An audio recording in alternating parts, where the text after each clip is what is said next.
dele é quando ele declara e fala assim, ó, que o ladrão vem somente para matar, roubar e destruir. Aí eu pergunto para a igreja, o que você pensa sobre isso? O que o ladrão vem fazer? Por que ele vem roubar? Roubar o quê? Destruir o quê? Né? E matar o que ele vem fazer? A palavra de Deus é bem clara. O inimigo, ele se levanta contra a igreja do Senhor. E a palavra de Deus nos arremete a pensar no que ele pode tirar de nós, no que ele pode roubar de nós, o que ele pode matar de nós. E essa palavra me leva até Jó, o início do livro de Jó. Mas eu não quero falar sobre Jó, eu quero falar sobre a sua esposa, sobre a esposa dele. A palavra de Deus nos fala em Jó, que no capítulo 2, versículo 9 ao 10, diz assim: sua mulher lhe disse: ainda conservas a tua integridade? Amaldiçoa o teu Deus e morre. Respondeu-lhe ele: como fala qualquer doida, assim falas tu. Receberemos o bem de Deus e não receberemos o mal de Deus? E em tudo isso não pecou Jó com os seus lábios. Ela fala de uma forma de uma pessoa que está desesperada. É uma pessoa que não há esperança dentro dela, porque eles acabam, tanto o esposo dela, Jó, como ela, acaba de perder tudo que tinha. Agora pense em uma mãe que perdeu seus filhos, que perdeu seus bens, que perdeu seus netos. Ela está desesperada. Ela começa, acredito que nas suas orações, a Bíblia não relata as orações dela, mas eu acredito que nas suas orações faz a pergunta a Deus: Senhor, por quê? Porque conosco somos fiéis a Ti, servimos a Ti, adoramos a Ti, e essas coisas nos sobreveio. Não pecamos contra a Tua presença.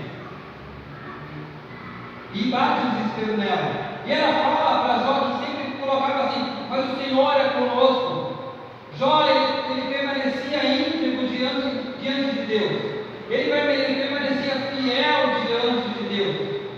Ele não se afastava da presença de Deus. Mas a sua mulher agora fala para ele: olha, como você consegue manter a sua fé? Como você consegue manter a sua integridade se você perdeu tudo, Jó?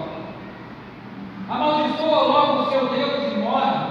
Amaldiçoa o seu Deus e desaparece. Talvez ela estivesse falando para ele essas coisas de uma forma em que, quem sabe, se você desaparecer, quem sabe, se você morrer, as coisas voltem para mim, meus filhos voltem a ressuscitar.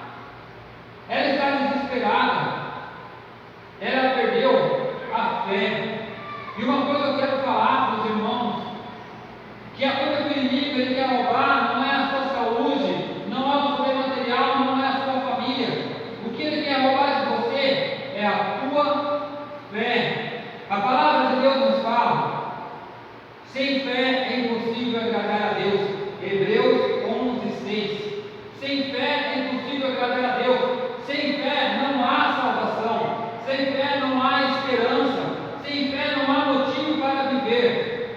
E o inimigo ele ataca a igreja dessa forma. Mas como ele vai tirar a tua fé? Abalando a sua estrutura, abalando a sua vida, abalando a tua mente, tirando de você o seu emprego, tirando de você a sua paz, tirando de você a paz familiar, criando contenda entre esposo e esposa, criando contenda entre pais e filhos.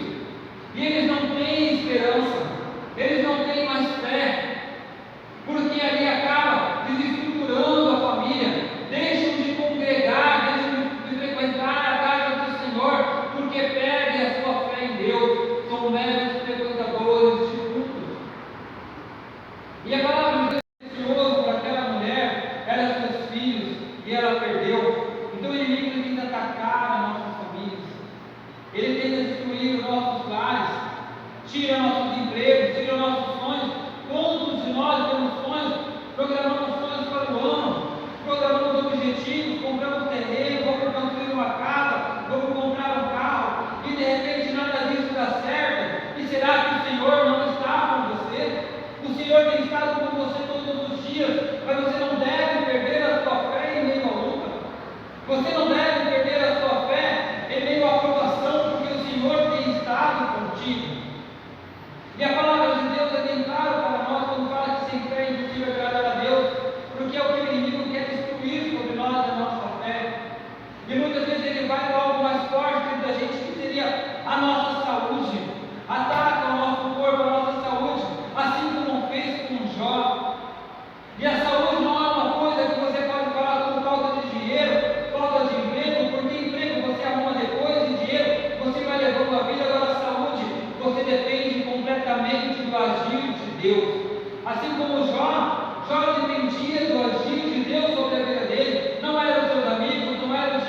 afundar.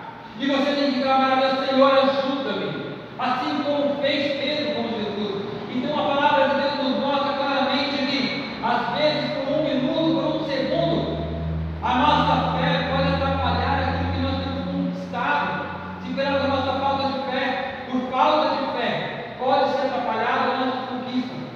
Então nós temos que estar cientes que diante de Deus é necessário ter fé, é necessário acreditar diante de Deus que há esperança. Porque a palavra de Deus é bem clara: porque não me envergonho, porque sei em quem tenho crido, estou certo de que Ele é poderoso para guardar aquilo que me foi confiado até aquele dia. Não me envergonho, porque eu sei em quem eu acredito. Eu sei, eu tenho fé no meu Deus. E assim como Jó, nós temos que permanecer fiel, independente da prova, independente da tribulação, independente da luta. Nós temos que permanecer fiel diante de Deus. A palavra de Deus é bem clara para nós. Olha, e Paulo ele fala assim: ó, combati o bom combate, completei a carreira e guardei a fé, em 2 Timóteo 4:7. Guardei a fé em meio à luta, em meio à tempestade. E eu pergunto para você nessa noite: como está a tua fé? Como está a sua vida diante de Deus? Será que qualquer vento, será que qualquer luta tem te afastado diante de Deus? Eu sei que tem lutas que são difíceis, tem pessoas passando enfermidades terríveis, mas permaneça fiel, tenha fé em Deus, por mais